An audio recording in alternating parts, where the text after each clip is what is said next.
2 major injuries in a single year, then traded after finally returning. How much time does Jared McCain really have left to prove himself? On the eve of the 2026 trade deadline, the 76ers traveled from San Francisco to Los Angeles.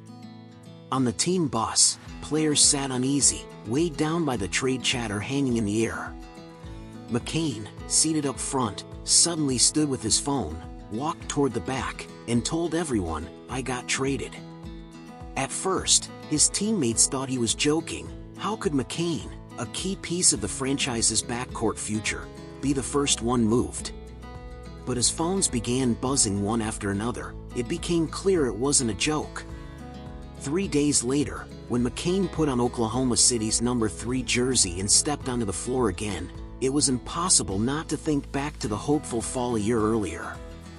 In December 2024, McCain was still Philadelphia's bright spot. Over his first 23 games as a rookie, he averaged 15.3 points and shot 38.3% from 3, sitting atop the early Rookie of the Year conversation. Back then at the Wells Fargo Center, every time McCain caught the ball and rose to shoot, the crowd sounded like it already knew what was coming. Then the turn arrived without warning. In December 2024 against the Pacers, a battle for a rebound left him with a torn lateral meniscus in his left knee. Just like that, his rookie season was over. But the cruelty of it didn't stop there.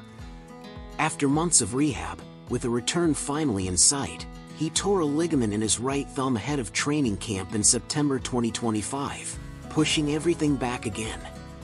2 major injuries in a year turned his comeback into a steep climb. When he returned in November, he had to play in a heavy knee brace, and it felt like he was dragging a leg up and down the floor. That discomfort showed up immediately. In his first 3 games back, he went 0-for-9, scored 0 points, and was sent down to the G League. He was called back briefly later, but his numbers this season had already fallen off a cliff, 6.6 points per game on just 38.5% shooting. The confident, decisive shooter was gone, replaced by a player running hard but searching for rhythm.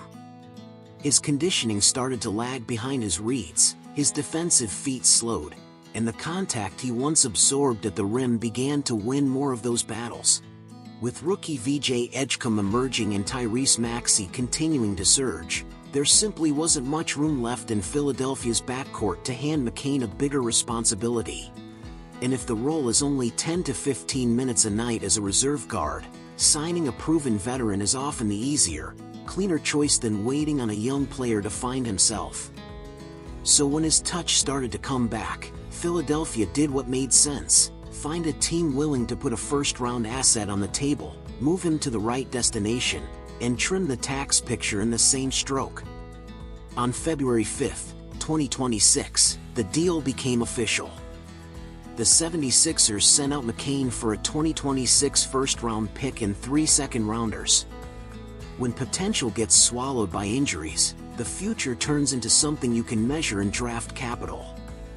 One of the fan favorites, one of the easiest guys for arena staff to work with, and one of the most liked teammates in the room, McCain was the first one Philadelphia moved just a season and a half after drafting him. It's hard to find better words than that. Nearly all of his peers posted tributes on social media to send him off. Going to the Thunder isn't necessarily a bad thing.